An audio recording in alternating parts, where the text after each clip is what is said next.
सम्मानित हिमाचल प्रदेश सरकार में उप मुख्यमंत्री महोदय हमारे भाई मुकेश अग्निहोत्री जी, सम्मानित हमारे गगरेट से विधायक राकेश कालिया जी, सम्मानित हमारे अंब से विधायक सुदर्शन बबलू जी, हमारे कांग्रेस हमारे कुलदीप कुमार जी अध्यक्ष अनुसूचित जाति आयोग, ऊना के पूर्व विधायक सतपाल रायजादा जी,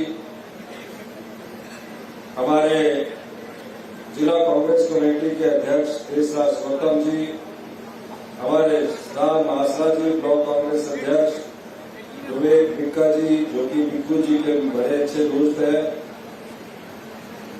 हमारे राजपाल जी जिला अध्यक्ष सेवादल मुन्ना, देशराज भोगगिल जी किसान नेता, अशोक ठाकुर जी, रंजीत राणा जी, राजेश प्राशर जी पूर्व में युवा कांग्रेस के अध्यक्ष और जिला अध्यक्ष ऊना, दौलत राम जी ब्लॉक अध्यक्ष सेवादल, सत्या देवी जी महिला कांग्रेस, युवा कांग्रेस NSUI सेवादल, श्रीमती मीना देवी जी अध्यक्ष ब्लॉक कांग्रेस, श्री विजय मल्होत्रा जी, श्री संजय भागवत जी उपाध्यक्ष नशा निवारण बोर्ड NSUI, सभी अधिकारीगण और हमारे साथ इस क्षेत्र के हमारे विधायक हमारे छोटे भाई विवेक शर्मा जी।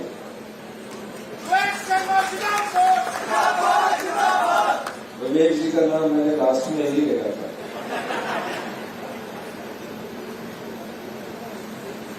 तकरीबन 3 वर्ष पहले और 3 महीने 2 दिन बाद हमारी सरकार को अभी पूर्ण हो गए। मुझे घटना याद है, मुकेश जी ने सारी जिम्मेवारी मेरे ऊपर डाल दी और अपने आप को पतली गति से निकाल दिया। वो मुख्यमंत्री ये सबसे ज्यादा पैसा ही लेके जाते हैं और जो IPS का पैसा उसमें हाथ तक भी लगाने देते। और अभी पहले मांग कर ली, एडवांस चलते हैं ये, पहले ही मांग करते कि 2000 करोड़ रुपया आपने दे देना पानी की सफाई के लिए। और ये भी पहला इतिहास है कि ऊना जिला को इतिहास में पहली बार मुख्यमंत्री बना और प्रदेश को पहली बार निचले हिमाचल से प्रदेश से मुख्यमंत्री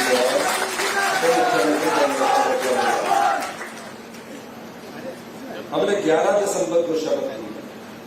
मुकेश जी ने 11 दिसंबर को जब हमने शपथ ली, उस समय 1 महीना तक हम मुख्यमंत्री जी भी थे और उप मुख्यमंत्री जी भी थे। और जो अभी मंत्रिमंडल के सदस्य हैं वो बेचारे रोज आ जाते थे कि मंत्रिमंडल का विस्तार कब होना है। मुकेश जी कहते थे अभी थोड़ा समय रखिए, थोड़ी देर बाद करना। वो क्यों कहते थे? पहले हमने विस्तृत जानकारी अधिकारियों से फाइनेंस की ली। कोई भी सरकार बदलती है, सरकार बदलने के बाद उसके पास जो कार्य करने की क्षमता होती है वो धन होता है। उस धन का सदुपयोग कैसे करना है, उस धन को कैसे आगे प्रयोग में लाना है, उसकी हमने जानकारी दी। पता लगा कि भारतीय जनता पार्टी की जो पिछली सरकार थी, चुनाव जीतने के लिए, सिर्फ चुनाव जीतने के लिए आपके पैसों को लुटा दिया गया। और हिमाचल की जनता ने फिर भी उनको सत्ता नहीं दी। क्यों सत्ता नहीं दी? क्योंकि उन लोगों ने जो आपका गरीब आदमी का, आम लोगों का पैसा था, अपने मित्रों की झोली भरने के लिए पूरे हिमाचल प्रदेश में 1000 करोड़ रुपए की बिल्डिंगें बनाकर रख दी। आज हम कहीं भी जाए 5-5 करोड़, 10-10 करोड़, 32-32 करोड़ रुपए की बिल्डिंगें बनी हुई है। यही नहीं, चुनावों से पहले हर जगह नोटिफिकेशन होती रही, ये शिक्षा संस्थान खोल दिया गया। अभी विक्कू जी बोल रहे थे कि इसको अपग्रेड कर दिया गया। मैंने विक्कू जी से पूछा ये कब अपग्रेड हुई, कहा कि चुनावों से 6 महीने पहले। मैंने कहा कोई भी संस्थान अगर अपग्रेड करना है, अगर चुनावों के समय अगर उसको अपग्रेड किया जाता है तो उसमें जो सरकारी कर्मचारी आएंगे वो कहां से आएंगे, क्योंकि उनकी नियुक्तियां तो राज्य चयन आयोग से होनी है या लोक सेवा आयोग से होनी है। कहा कि सिर्फ नोटिफिकेशन हुई है। तो मैंने कहा कि विक्कू जी आप क्या चाहते हैं। मेरे पास ये कल मेरे साथ ही चले गए। मैंने कहा मैं भी चुनावों से 6 महीने पहले घोषणा करूं कि अभी घोषणा करूं। और मैंने कहा यार आपको तो विधायक बने अभी सिर्फ 1-1.25 साल हुआ है, आप रोज ही चले होते हैं। सबसे ज्यादा कागज लेकर विक्कू जी मेरे पास आते हैं और इतने सारे कागज लेकर आते हैं। उसमें कोई इस गांव में पानी दे दो, मैं नहर की सभी सड़कों को डबल लेन करना चाहता हूं, वो मुख्यमंत्री के लिए अलग से डाक बनाई होती है और वो पूरा दिन सचिवालय में घूमते हैं। ये सेवा भाव मैंने जब अपने छोटे भाई विवेक शर्मा जी के रूम में देखा तो मुझे चिंता करने की जरूरत नहीं थी। पर मैंने कहा विक्कू जी आप जब टिकट चाह रहे थे तो आपको टिकट नहीं मिला। 5 साल आपने काम किया, 5 साल लोगों के बीच में रहे, आप लोगों का दर्द बांटा, आप लोगों की पीड़ा सुनी और जब चुनाव के वक्त 32 साल बाद दोबारा से जीतने का वक्त आया तो टिकट इन्हें नहीं मिला। भगवान ने भी कहा कि इस युवा साथी जो दर्द बांट रहा था, पीड़ा बांट रहा था, उसके साथ अन्याय हुआ है। और देखिए भाग्य का खेल देखिए, यहां से भुट्टो जीत के गया, क्या नाम था उसको, भुट्टो क्या भुट्टो, वो जो भुट्टो जीत कर गया और उसके बाद मैंने बोला कि सरकार बन गई, कुटलैंड से 32 साल बाद जीता। मेरे पास भी आके उसने कहा कि काम मैंने तो कुछ नहीं किया, मेरा क्रैशर चलता था, मैंने सोचा कि टिकट लेना है। एक सुजानपुर से मिल गया उनके पास, सुजानपुर वाले हार का नाम कि हार के चुनाव चिन्ह पर जीते। कहा हमारा तो अपना आधार था, आप पंचायत प्रधान का चुनाव तो जीत नहीं सके थे, आपका क्या आधार था। मेरे पास आते थे, मेरे पास आके बोलते थे मुझे टेंडर दिला दो। मैंने कहा भुट्टो जी आपको टेंडर की क्या जरूरत है, आप विधायक बन गए, जीवन में विधायक बन गए और आप इसमें लोगों की सेवा करो, गरीब आदमी की सेवा करो और आराम से शांति से रहो। ये पैसा कोई ऊपर लेके थोड़ी जाना है। वो काम करते रहे, नियत गंदी थी, जिसने सेवा की थी भगवान ने देखा और ऐसी ही मती मारी कि वो हाथ के चुनाव चिन्ह पर गए, हाथ को ही धोखा दे गए। अब धोखा देने का कारण क्या होता है, धोखा देने का कारण होता है नियत गंदी थी, पैसा पैसा पैसा, और लोकतंत्र की मंडी में बिके, वो बिके। कोई ऐसा नहीं हो सकता कि जो हाथ के निशान पर जीत कर आया हो और अपने पार्टी से, अपनी मां से धोखा करे। उन्होंने धोखा दिया और वो राज्यसभा के चुनाव में बिके। लोकतंत्र भारतीय जनता पार्टी ने खरीदा और वोट उन्होंने राज्यसभा के खिलाफ दिया। और मैं कहना चाहता हूं विक्कू जी तो घर में सो रहे थे, सोच भी नहीं सक रहे थे, रोज आके बोल रहे थे कि अब मैं क्या करूं, मेरा क्या भविष्य है? मैंने कहा कि आपने जनता की सेवा की है, आपका भविष्य भगवान देखता है। और देखिए भगवान की नीति, 1.25 साल पहले चुनाव हुआ और पुतलैंड की जनता ने जो बिका हुआ था उसको सबक सिखाया और एक ईमानदार और सच्चे सिपाही को आपने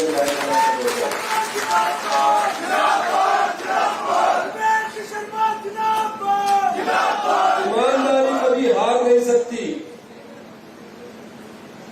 ईमानदारी थोड़े समय के लिए रुक सकती है, बेईमान ईमानदारी से टकराता है, वो कभी जीत नहीं सकता। हमेशा ईमानदारी की जीत होती है और बिल्कुल उसका प्रत्यक्ष परिणाम है।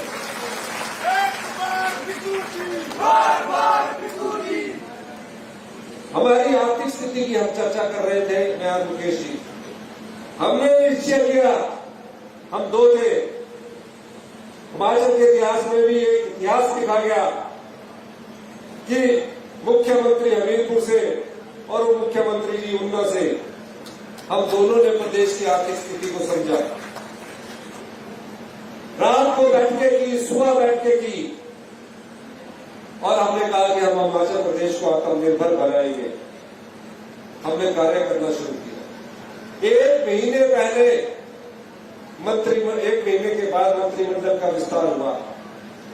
ये भी पहली बार हुआ कि 1 महीने तक हम सिर्फ 2 ही मुख्यमंत्री और मुख्यमंत्री थे।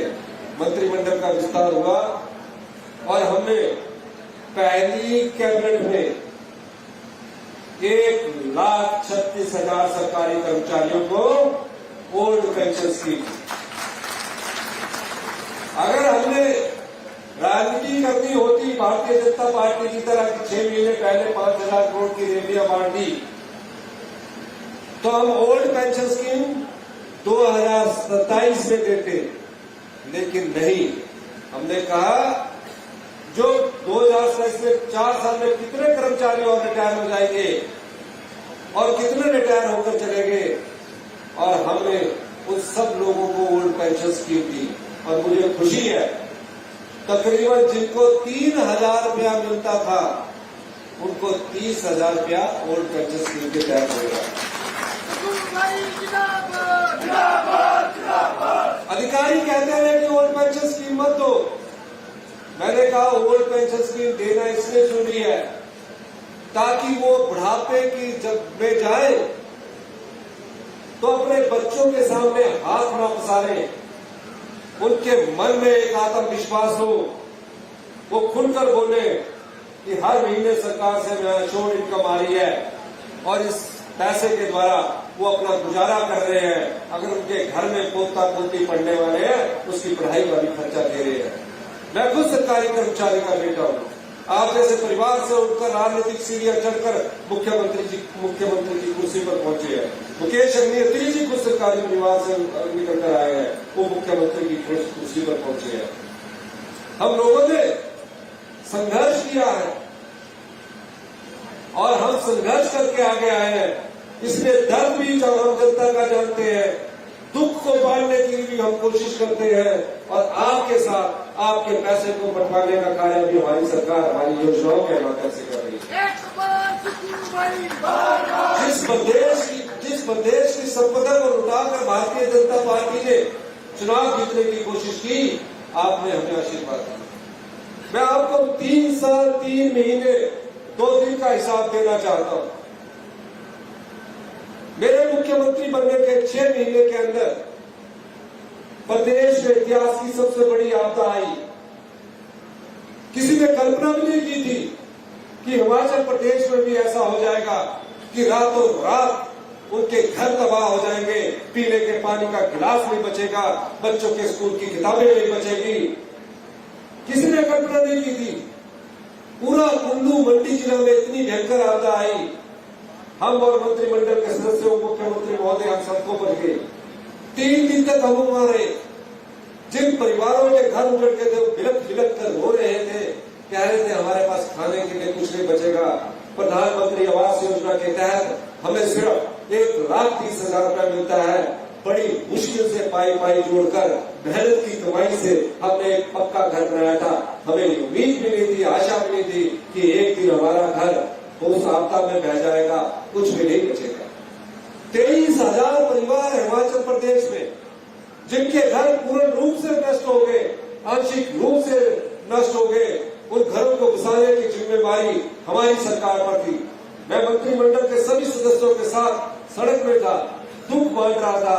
बिजली नहीं थी, सड़कें नहीं थी, 75,000 पर्यटक फंसे हुए थे। हमने सबसे पहले अपने मेहमान पर्यटकों को उनके गंतव्य स्थान घर तक पहुंचाया और उसके बाद प्रदेश में जहां भी पानी की जरूरत थी, बिजली की जरूरत थी, मोबाइल टावर की जरूरत थी, उनको हमने जोड़ने का कार्य किया। 48 घंटे के अंदर जिस प्रदेश में भयंकर आपदा आई हो, इतिहास की सबसे बड़ी आपदा आई हो, उस आपदा में हमने 48 घंटे के अंदर हर घर में बिजली पहुंचाई। शाम को जब मैं पूरे प्रदेश का दौरा करके आता था तो अधिकारी कहते थे कि इन परिवारों को कैसे बचाएंगे, प्रदेश के पास तो खजाना खाली है। मैंने कहा खजाना खाली है कोई बात नहीं, हौसला रखिए, हम भ्रष्टाचार के उन चोर दरवाजों को बंद करेंगे जहां 10 रुपए की चीज 50 रुपए में खरीदी जाती है। और मैंने उन चोर दरवाजों को बंद किया और एक पिछले 3 सालों में 3800 करोड़ रुपए का राजस्व अतिरिक्त खजाने में लेकर आया। और परिवारों को बसाने की जब बात आई तो अधिकारी नियम बताते थे, कानून बताने लगे। कहा कि हम 1,30,000 प्रधानमंत्री आवास योजना का आता है, 20,000 उसमें सरकार का अंशदान होता है, इससे आगे हम कुछ नहीं दे सकते क्योंकि नियम बोल रहा है, कानून बोल रहा है। मैंने कहा आप बताइए कि 1.5 लाख घर में मेरे को बने हुए 6 महीने हुए थे, मैं कभी मंत्रिमंडल का सदस्य नहीं था। मैंने कहा बताइए, मैं भी एक आम परिवार से आता हूँ, मेहनत की कमाई से हमारा भी एक घर होता है, आप बताइए कि क्या 1.5 लाख में पक्का घर बन जाएगा? कहा घर नहीं बन सकता। तो मैंने कहा कैसे बनेगा? फिर मैंने कहा कि जब तक इनके बेघर है तब तक इसके लिए एक योजना लाओ। और हमने योजना लाई। हमने कहा गांव में रहने वाला जो व्यक्ति किसी गांव के मकान, किराए के मकान पर रहेगा, उसे 5,000 रुपया देंगे, गैस का सिलेंडर मुफ्त देंगे, खाने पीने के लिए 6 महीने के लिए हम सरकार ने अपने दरवाजे खोल दिए। शहर में रहने वाले के लिए 10,000 रुपया देंगे, लेकिन कब तक वो किराए में रहेंगे? क्योंकि जहां वो जन्म लिया, जहां जिस मिट्टी से उन्हें प्यार था, उन्हें तो वहां बसना था। मैंने उन परिवारों के लिए नियम बदल दिया और 1 लाख से बढ़ाकर उस सहायता राशि को 7 लाख रुपया किया ताकि उनका घर बन सके। जो आंशिक रूप से घर टूट जाता था उसको सिर्फ 5,000 परिवार देता था और घर चला जाता था, हमने उसे भी 1 लाख रुपया दिया। किसी की गाय मर गई, किसी की भैंस मर गई, हमने 55,000 और 80,000 रुपया गाय और भैंस का दिया। ये सरकार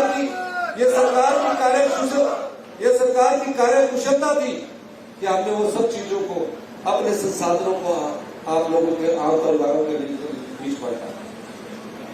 और हम इस आपदा से उठ ही रहे थे कि भी राजनीतिक आपदा आ गई, हमारे विधायकों को खरीद लिया गया, वो लोकतंत्र की मंडी में बिक के अपना ईमान पेश किया। पर प्रदेश की जनता का मैं धन्यवाद करना चाहता हूँ, उठलैंड की जनता का भी धन्यवाद करना चाहता हूँ, देवी देवताओं का भी धन्यवाद करना चाहता हूँ कि हमें 34 से फिर 40 पर पहुंचाया।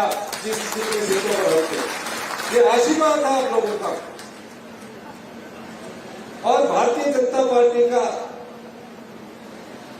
रुख देखिए, ये समझ नहीं आता कि हिमाचल विरोधी भाजपा क्यों है। मैं ये बात कहना चाहता हूं, प्रदेश में अग्निवीर चालू होगी, देश में अग्निवीर चालू होगी। अग्निवीर में 4 साल के लिए भर्ती होगी। हिमाचल प्रदेश में ऊना, हमीरपुर, बिलासपुर, कांगड़ा, निचले हिमाचल से सब लोग देश की रक्षा के लिए अपने प्राणों का बलिदान देने के लिए हमेशा तैयार रहते हैं। पहले रिवाज था कि मेरा मुंडू जो है फौजी बनेगा, फौज बनकर देश की रक्षा करेगा। 18 साल बाद वो घर में पेंशन लेकर आता था। अब 4 साल बाद हमारे युवक घर वापिस आ रहे। हिमाचल प्रदेश जिसने देश के सबसे ज्यादा सेना मेडल जीते हैं, 4 परमवीर चक्र जीतने वाला कोई प्रदेश अगर इस देश में है तो हिमाचल प्रदेश है। अधिकार छीन लिया गया। यही नहीं, इस भारतीय जनता पार्टी की सरकार ने आपको 10 साल में क्या दिया? अग्निवीर आपको दिया। आपके बच्चे जो 18 साल की नौकरी के लिए जाते थे, आज 4 साल बाद घर में बसाकर रख दिए। और क्या दिया? आज आपसे मनरेगा छीन लिया गया है। मनरेगा का अधिकार डॉक्टर मनमोहन सिंह जी ने, श्रीमती सोनिया गांधी ने गांव में गरीब लोगों के रोजगार के लिए दिया था। आज आपसे मनरेगा को छीन लिया गया है। अब पंचायत प्रधानों के पास वो ताकत नहीं रही, जब वो डिमांड करेंगे और उनको मनरेगा के तहत काम देने के अधिकार मिल जाएगा, वो आज भारतीय जनता पार्टी ने आपसे छीन लिया। ये योजनाएं आपसे छीन ली। और अब क्या छीना उन्होंने? अब हिमाचल के लोगों का अधिकार छीना उन्होंने। आरडीजी आपने सुना होगा, हर साल जो फाइनेंस कमीशन होता है वो हमें 8 से 10,000 करोड़ रुपया हर साल देता है। 2026 से 31 तक हमें 8 से 10,000 करोड़ रुपया हर साल आना था। वो आपका अधिकार है, वो हिमाचल की जनता का अधिकार है। वो कोई खैरात नहीं। हम हक मांग रहे हैं, भीख नहीं मांग रहे हैं।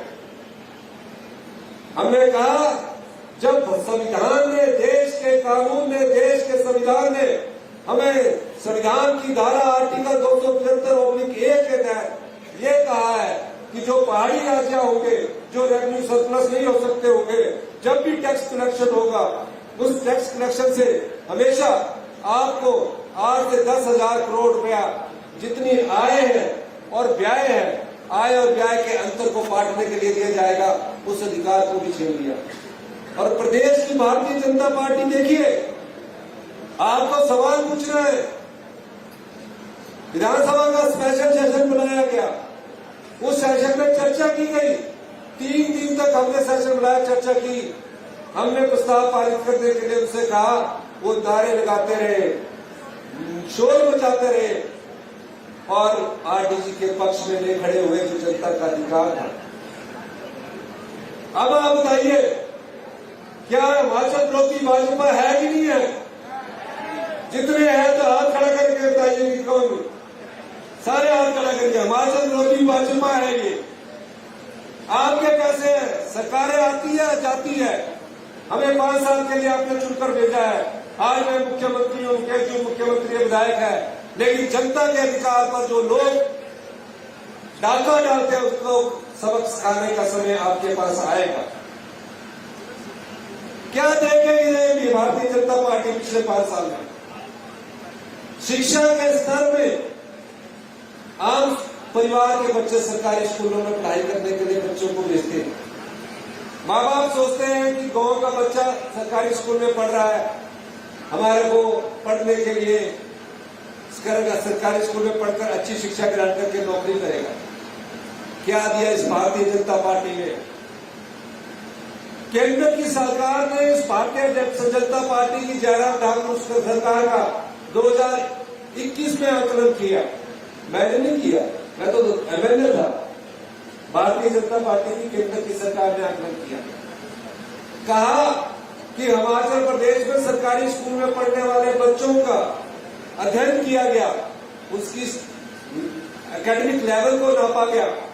पूछा, कहते 5वीं का बच्चा दूसरी की किताब भी नहीं पढ़ सकता था। ये सरकारी स्कूलों का हाल था। वहां टीचर कंपटीशन के थ्रू सिलेक्ट होके आ रहे हैं।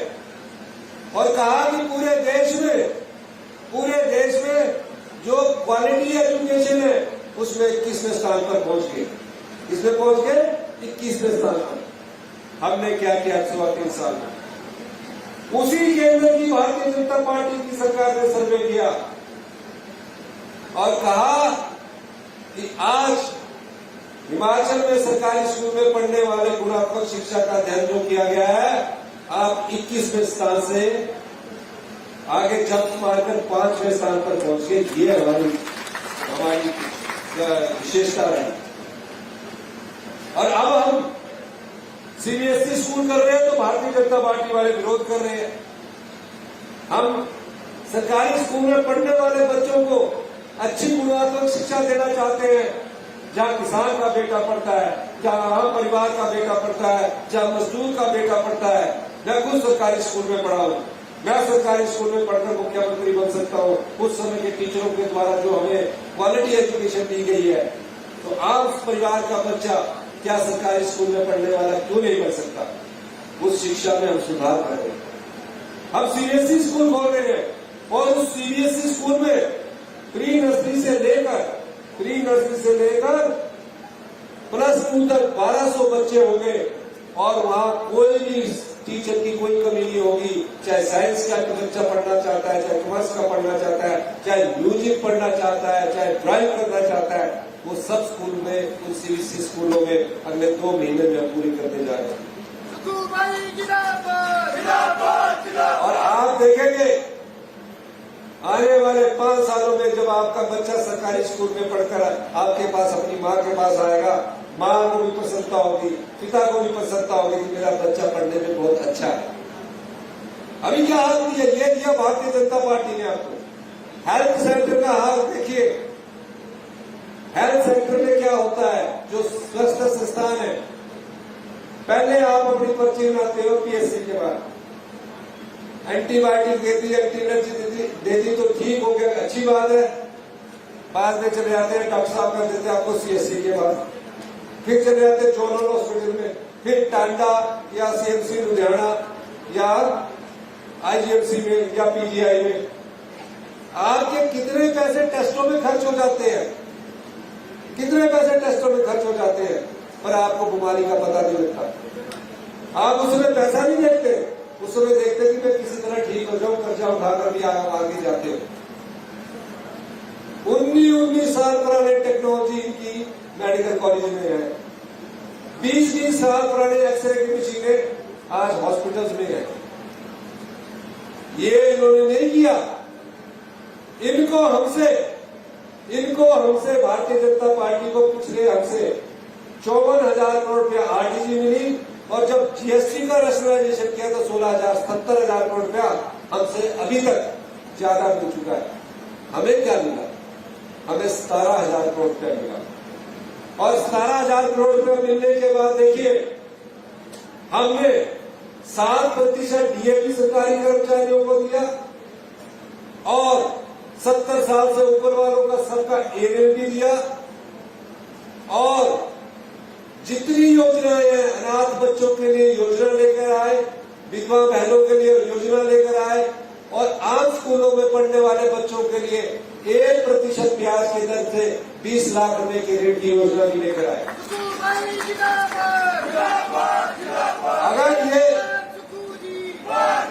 अगर ये भारतीय जनता पार्टी चाहती, जिन्हें 70,000 करोड़ रुपया दिया, जो आपके ये जो पैसा केंद्र सरकार देती है, ये टैक्स से कलेक्ट हुआ पैसा होता है, ये कोई खराज नहीं मांगते,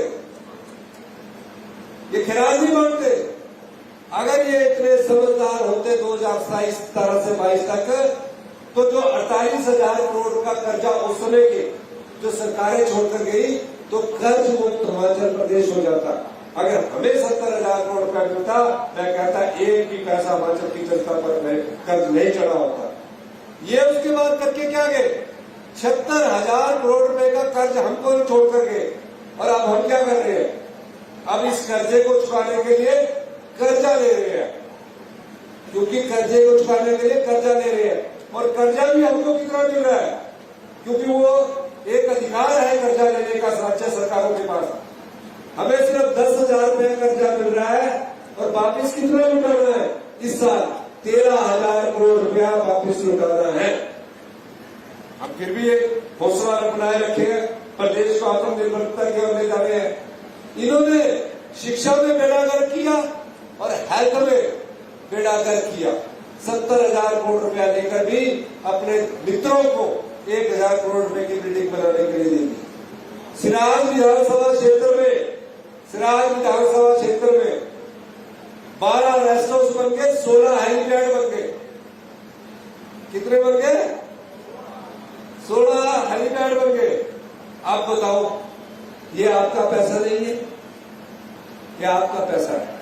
हमने अगर संस्थान खोल रहे हैं, मेडिकल कॉलेज को अपग्रेड कर रहे हैं, और मैं आपको 1 साल के भीतर कोई भी पीएससी हिमाचल प्रदेश की जो होगी वो सब डॉक्टरों से भरी होगी, कहीं भी डॉक्टर की कोई कमी नहीं लगती है।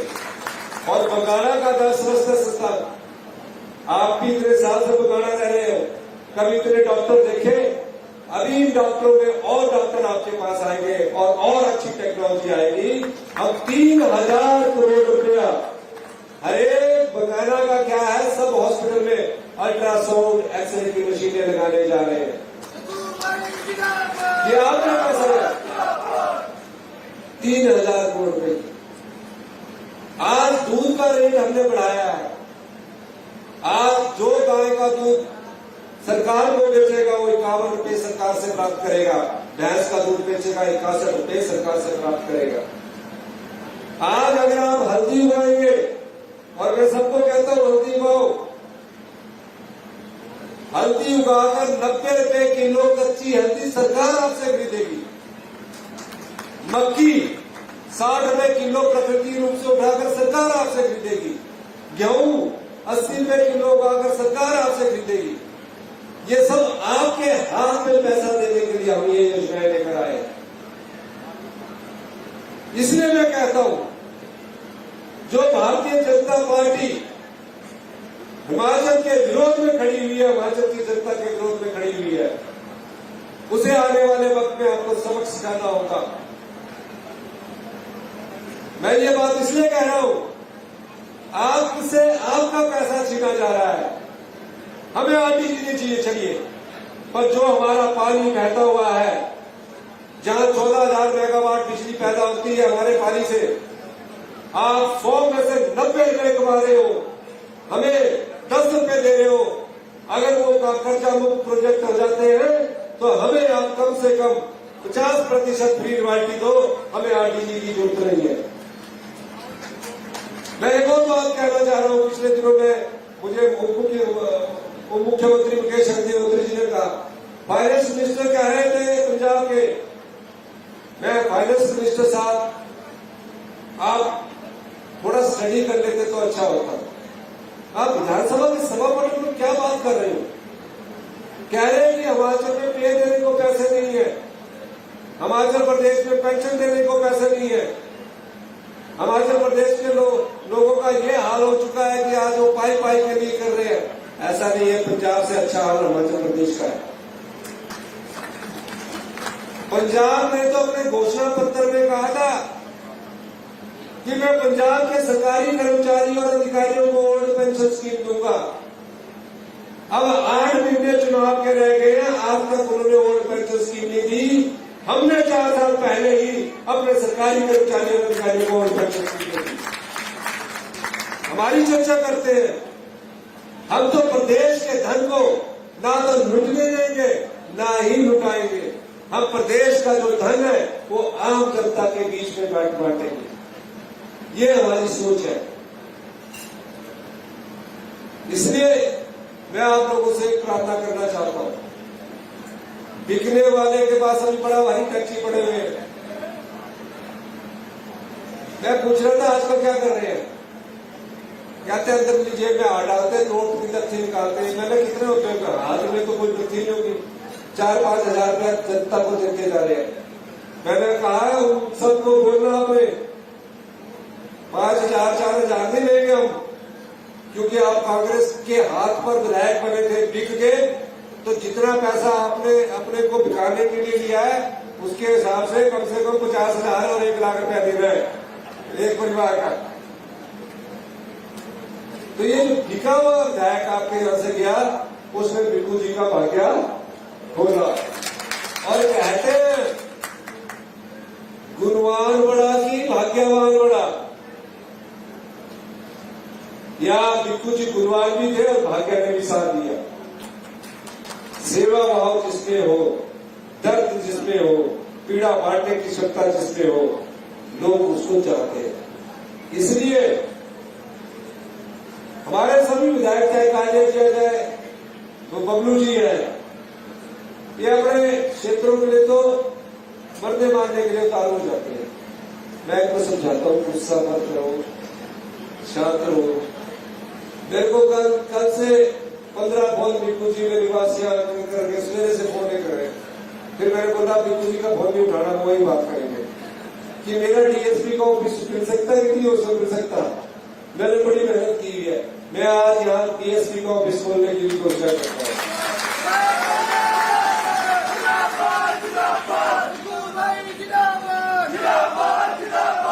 मैं इन्होंने एक और कहा है जिसके लिए 15-15 बार फोन करते हैं कि हमारे यहाँ वकील बहुत है, वकीलों का हमने काम करना है, या सब जज कोर्ट खोलने की मांग है, मैं उसको भी पूरा करता हूँ। एक रायश्री और नठाड़ी में सब सेक्टर है, मैं उनको पीएचसी करने की भी घोषणा करता हूँ। और बाकी से मुकेश जी ने अपनी मांग पहले रख ली क्योंकि उन्होंने अपने आप ले लिया वो पैसा, फिर से तो सिर्फ साइन करवाना चाह रहे हैं। हम आपको साफ पानी देना चाहते हैं और आपकी जो आम परिवार और आम लोगों की सोच है कि उन्हें साफ पानी मिले, अच्छी शिक्षा मिले, जहां जनता को मांग ना करनी पड़े और सरकार उनकी इच्छा के अनुसार नीतियां बनाए, उसी को व्यवस्था परिवर्तन कहते हैं। और आप जो हम आपको पानी देना चाह रहे हैं जिसमें आप कभी बीमार ना हो। अभी आप पानी पीते हैं तो ब्लीचिंग पाउडर, क्लोरीन की इतनी स्मेल आती है जिससे आप कभी बीमार होते हैं। हम यहाँ वर्ल्ड क्लास टेक्नोलॉजी के लिए मुकेश जी ने हमारे से 1800 और 2000 करोड़ पहले अप्रूव करवा दिया है। हम उसके लिए भी उसको भी देने के ईएपी के तहत घोषणा करता हूं। इससे क्या होगा, जितना भी नाली से पानी होगा वो चूने वाला नहीं होगा, मिट्टी वाला नहीं होगा। जितना साफ पानी आप पियोगे उतने आप स्वस्थ रहेंगे। पहले आप बोर्डिंग का पानी पीते थे ना, कुएं में जाके गड़ा उठाकर सर पर जाते थे पुराने टाइम में, तब बीमार घट होते थे। अब ज्यादा हो गए नलके के पास रहकर, कभी कुछ हो रहा है। तो ये अच्छा पानी पिलाने के लिए 1800 से 2000 करोड़ की योजना माननीय उप मुख्यमंत्री महोदय ने बनाई है। उसके लिए हम आने वाले अगले वर्ष से वित्तीय वर्ष से हम उसको शुरू करने जा रहे हैं। इसके अलावा छोटी जो मांगे हैं,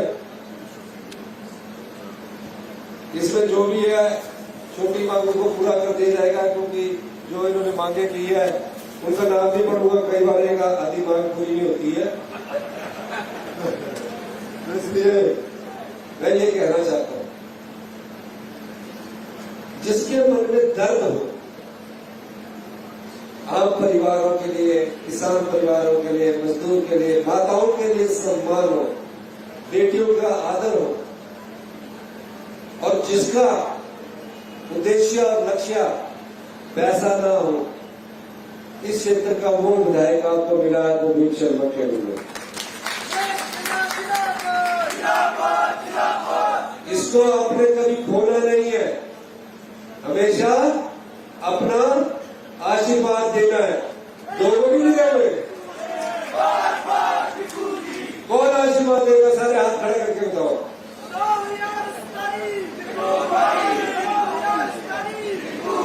बिल्कुल भी मेरे काम में बोल रहे थे, महिला मंडल वाले 10-15 महिला मंडल भी आए हैं, मैं उनको भी 20-20, 25-25 हजार में देने की घोषणा करता हूँ।